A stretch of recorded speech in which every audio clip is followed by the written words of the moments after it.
네, 3년 만에 수면 위로 올라온 세월호는 지금 배수와 잔존유 제거 작업을 거치면서 마지막 항해를 준비하고 있습니다.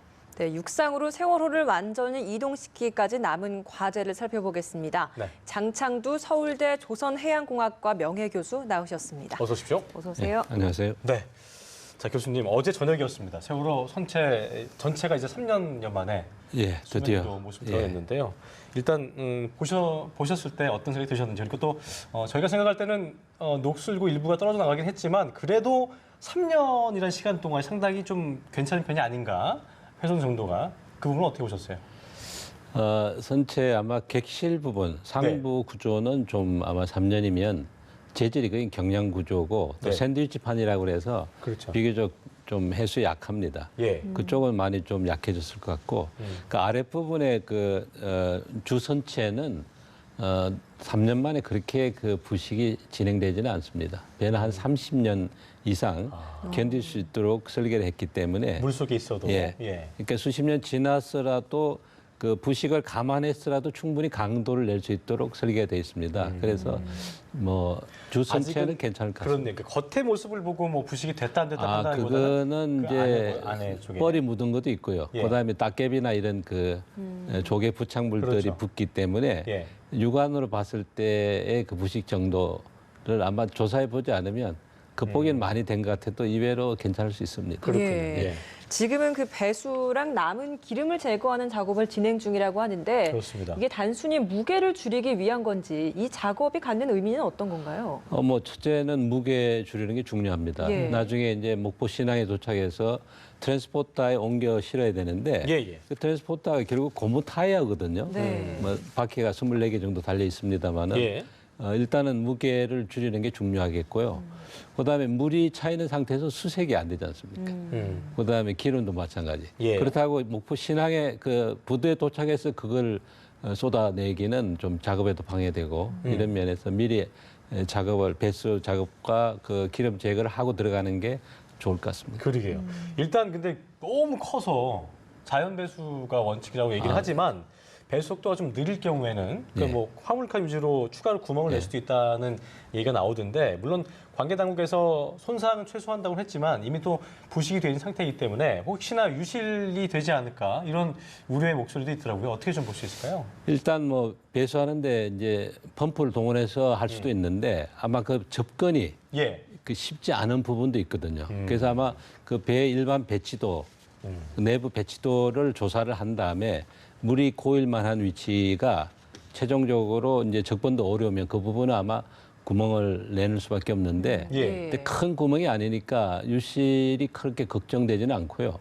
그다음에 그 반잠수선 주위에 1m 높이인가요? 그 망을 이렇게 다 쳤기 때문에 설사 뭐 좀 유실이 되더라도 그 배 바깥으로 흘러나가지는 않을 것 같습니다. 예. 이렇게 이제 배수 작업까지 완료되면 밤 잠수식 선박에 이제 완전히 고정하는 작업이 남아 있는데 그렇습니다. 이 작업을 할 때 좀 주의해야 할 사항이 있다면 어떤 게 있을까요?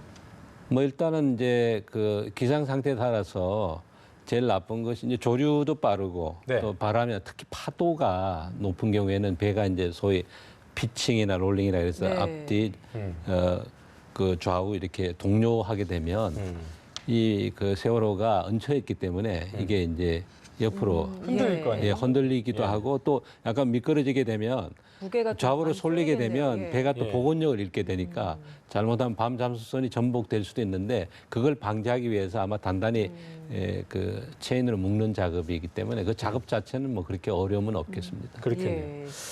아까 봤더니 그러니까 아까 이제 그 부식 정도를 제가 아까 여쭤보려고 네. 했었는데, 이게 물 안에 있을 때랑 나와 있으면은 공기랑 접촉이 되니까 더 네. 심하게 될 수도 있다 이런 얘기도 있더라고요. 그 부분은 어떻게 좀 배워볼까요? 맞습니다. 그 해수 안에 있을 때가 차라리 나을 수도 있는데 예. 지금 뭐 부식이 그 나오더라도 공기 접촉이 그렇게 뭐 장기간 공기 접촉이 안 될 테니까 오히려 지금 현재의 부식 상태가 중요하지 그렇군요. 공기하고 노출이 된 이후의 부식 정도를 걱정할 필요는 없을 것 그렇군요. 같습니다. 자, 세월호가 이제 있는 지점부터 목포 신항까지 이제 아까 저희가 뉴스에서도 보도를 해드렸습니다만 87km 정도 거리를 이동해야 되는데요. 뭔가 그냥 볼 때는 먼 거리가 아닌 것 같긴 하지만 좀 느린 속도로 가기 때문에 네. 뭐 8km? 별일이 없다면 이제 한 예.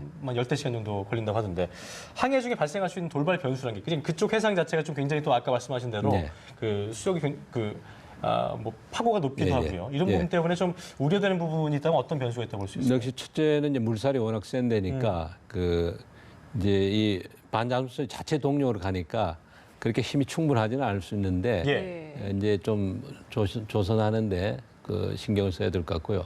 그다음에 그 다른 배들과의 충돌 부분 이제 조리가 없으면 괜찮은데 이게 예기치 않게 이렇게 충돌할 수 있기 때문에 그런 부분들은 아마 좀 잘 클리어를 시켜야 될 것 같고요. 뭐 제일 그 안 좋은 건 파도입니다. 근데 예. 다행히 뭐 세월호 유가족들과 온 국민의 염원에 응답한 건지 하늘이 도왔습니다. 정말 네. 파도는 안 좋거든요. 그러니까 파도가 참 이번 그 수색 그 작업 기간 동안에 잠잠했던 거는 참 큰 도움이었다 생각합니다. 파도가 예. 잠잠했던 네. 거. 예. 이렇게 결국 해상에서까지 도움을 받아서 육지로까지 잘 도착을 한다면 이제 그 육지로 다시 잘 안착시키는 과정까지 네. 남아 있을 것 같은데 그렇습니다. 이렇게 육지에 안착시킬 때는 좀 어떤 과정이 필요한 건지 이 점도 좀 설명해 주시기 바랍니다. 일단 이제 그 목포 신항의 그 부도에 그 닿은 다음에 이 트랜스포터라는 걸 넣어서 이제 배를 이렇게 이동을 시켜야 되는데 첫째는 높이 조절해야 될 거 아닙니까? 그게 딱 맞아야 이제, 될 거 아니에요? 예. 잠선의 그 평형수를 조절해서 높이가 간격이 안 생기도록 딱 맞추는 작업 이게 이제 필요하고요. 두 번째는 이제 트랜스포터를 넣어서 이제 그 위에 얹어서 트랜스포터를 이제 제키를 이렇게 올려서 이제 끌어내야 되는데 트랜스포터라는 게 고무 바퀴가 네, 이렇게 예. 많이 달린 한 24개 정도 달렸을 겁니다. 달린 그대로 이렇게 옮기는 거죠. 몇 개의 이쪽으로. 모듈을 예. 그러니까 몇 대를 결합을 해서 넣기 때문에 그대로 이제 근데 하나로는 큰 하중은 못 견디죠. 되게 뭐 한 3, 4천 톤인데 예. 그러니까 이거를 여러 대를 넣어서 이제 그 만 톤 육박하는 배를 들어야 되는데 하중의 배분, 균등하게 배분하는 게 굉장히 중요하겠습니다. 왜냐하면 자체에 아까 이제 물을 빼는 것도 어떤 부위에 굉장히 물이 많이 고이고 그러기도 기름이 하겠죠. 고여서 예. 또 뭐 트럭도 있고 뭐 자동차도 있고 하니까 그 부분이 하중에 집중적으로 많이 걸리게 되면 아무리 그 몇 대의 모듈을 넣어서 분배를 시킨다 해도 그래요. 직접 그 위에 부분은 하중을 많이 맞거든요. 그러니까 지면에 이게 배가 정사각형 마냥 다 닿는 게 아니고 예. 또 둥그렇기 때문에 예, 예. 뜨는 부분이 있겠고 지금 교수님 말씀하신 대로 예. 하중을 많이 받는 부분 이 부분이 이제 뭐 예를 들어서 붕괴한다든가 아니면 뭐 좀 틀어진다든가 이런 거에 대한 거는 저희가 어떻게 예상을 해볼 수는 없는 부분인 거죠. 그러니까 그러지 않을 것이다라고 이렇게 장담할 수는 없는 부분인 거죠. 뭐 일반 배치도를 보면 어느 정도 예측은 되고요. 네. 그래서 최대한 아마 이게 들어보면서 하중을 센서로 이렇게 재어볼 겁니다. 재어보고 가능하면 고로 이제 분배가 되도록 하중이 그렇게 한 다음에 조심조심 끌어내리는 큰 작업들이 될 것입니다. 네. 알겠습니다. 이렇게 육지에까지 잘 안착이 된다면 이제 앞으로 남은 게 수색과 그리고 미수습자를 찾는 과정일 텐데 아까 저희가 처음에 좀 질문을 좀 드렸듯이 어느 정도 일정 부분 붕괴 뭐 좀 손상이 되기도 했고 또 공개와 마찰로 인해서 좀 부식도 일어나고 있다 보니까 수색하는 과정에서 좀 붕괴나 이런 좀 위험성은 없는지 이 점도 궁금합니다. 네, 맞습니다. 이거 특히 상부 구조 쪽은 아까도 말씀드렸지만 굉장히 경량 구조에다가 물속에 해수 속에 3년 있었기 때문에 부식 정도도 심하고 아주 약해져 있어요. 건들면 깨질 수 있는. 예, 그래서 작업자가 다칠 수 있기 때문에 2차 사고에 정말 더 조심을 해야 되고, 근데 그 부분 때문에 아마 그 상부 구조 절단 이야기도 나오고 있는데 일단 뭐 손상하지 않고 최대한 해보고 그 다음에 그 절단 부위를 필요 최소한으로 해야 되지 않을까 그렇게 생각이 듭니다. 네. 예. 그 부분 아주 잘 또 2차 사고가 나면 안 되니까요. 그럼요. 네. 자, 그리고 이제 미수습자 9명에 대한 그 수색 작업 외에도 침몰 원인도 이제 밝혀내야 될 텐데요. 지금 상태라면은 이제 그 진상규모 작업 이외에 작업에는 뭐 큰 지장이 없겠는지 일단 뭐 육지로 완전히 올라와 봐야 그 부분 판단이 가능한 건가요? 어떻게 좀 볼 수 있을까요, 그 부분은요? 예, 그렇습니다만 그 일단 방향타가 그 우측으로 그 변침되어 있는 게 네. 지금 보이고 있는데 일단 그 전복의 주 원인이 일단 그 급선에 의한 급변침에 의한 그러니까 그때 독특하게. 그 선장말은 15도 정도 변침을 해가지고 급변침을 해가지고 이제 그렇게 되면 배가 갑자기 그 우측으로 트니까 예. 우측으로 자동차도 우측으로 트면 원심력 때문에 왼쪽으로 예, 쏟아지지 그렇죠. 않습니까? 그렇죠. 사람들이 예. 쏠리죠. 근데 배 안에 이제 화물들을 만약 제대로 고박을 안 했다면 그것들이 전부 넘어지게 됩니다. 좌측으로. 그렇게 되면 좌측이 무거워지니까 그 소위 이제 전복 모멘트라 해서 이게 배가 기울게 되죠. 예. 그런데 문제는 이 화물들이 사람이나 다른 그 물 같으면 되돌아오는 힘이 있는데 이 큰 중량물들을 한번 쏟아지면 그대로 있거든요. 그렇게 되면 계속 이걸 전복시키려는 모멘트가 작용하게 됩니다. 예. 그렇기 때문에 결과적으로 복원하는 게 어려워진 그럼 이런 이제 현상이 생긴 거거든요. 방향타가 틀어져 있는지 정도의 그걸 좀 봐야 될 텐데요. 예, 그런데 뭐 아마 15도까지는 아니라고 지금 나와 있거든요. 그래서 15도가 아니기 때문에 과연 15도를 틀었다가 갑자기 선회하고 우당탕탕 했을 거 아닙니까? 만약 화물이 쏟아졌다면 놀래서 다시 풀어준 건지 예. 아니면 엔진이 정지하게 되면 동력이 상실되니까 이 구동 그 모터가 힘을 잃어서 저절로 풀렸는지 그 부분은 아마 내부적으로 조사를 해보고 더 자세한 거는 진도 VTS에서의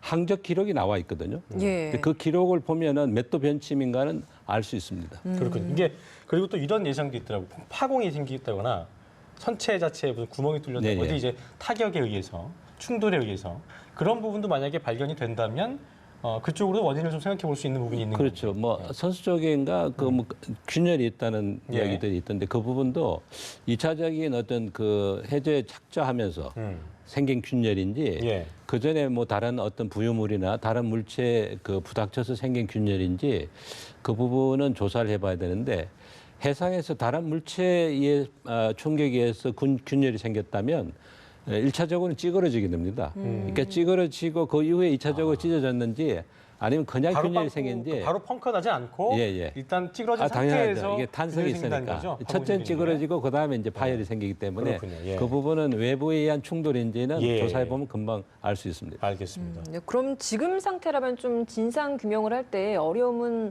없을까요? 뭐 일각에서 이야기하는 걸로 봐서는 램프랑 스테빌라이저를 절단했기 때문에 이게 좀 조사에 찾아줄 것이다 이런 말도 있더라고요. 네. 그 스테빌라이저는 이제 배가 이게 좌우 그 롤링이 심할 때 우리가 횡료라 그러는데요. 예. 롤링이 심할 때 승객들이 그 멀밀하지 않습니까? 네. 그걸 줄이기 위해서 이렇게 하면 또 이렇게 이 자동적으로 이렇게 균형을 예, 맞춰주는 예, 균형을 거군요. 예. 이게 좌우로 많이 흔들리지 않도록 예. 잡아주는 장치인데 그렇지만 그 돌출부 지난번에 충도 선체 간섭 때문에 잘라냈는데 예, 그렇죠. 그 부분의 문제라면 한쪽이 남아 있거든요. 그러니까 한쪽 남아 있는 스테빌라이저의 그 여러 가지 기어와 모터와 이런 걸 조사하면 예. 이번 한쪽 잘라낸 거는 돌출부만 잘라냈기 때문에 예. 그것 때문에 진상 규명하는데 방해되지는 않을 거고요. 그다음 램프도 거의 그 외부 쪽이니까 또 그것도 램프도 좌우 두 쪽이 있기 때문에 한쪽 램프를 잘라냈다 해서 뭐 진상 규명에 큰 문제가 생기지는 않으리라고 생각됩니다. 네. 예. 자, 이제 앞으로 약 열흘 뒤, 그러니까 뭐 이것도 이런저런 상황에서 봐야겠지만요. 열흘 뒤면 이제 뭐 세월호가 목포신항에 도착할 것으로 예상이 되고 있는데 무사히 인양 작업이 마무리되기 위해서 어떤 점에 일단 이 상태에서는 가장 주의를 좀 해야 될지 그런 부분들 끝으로 좀 짚어주세요. 이제 마지막 관문이 남아 있지 않습니까? 지금 구분 능선은 넘었다 그러지만은 아까 이야기한 그 이 배 높이를 잘 부도에 맞춰서 트랜스포터를 무사히 육지에 제대로 올릴 수 있는 작업. 실어내는 그 과정.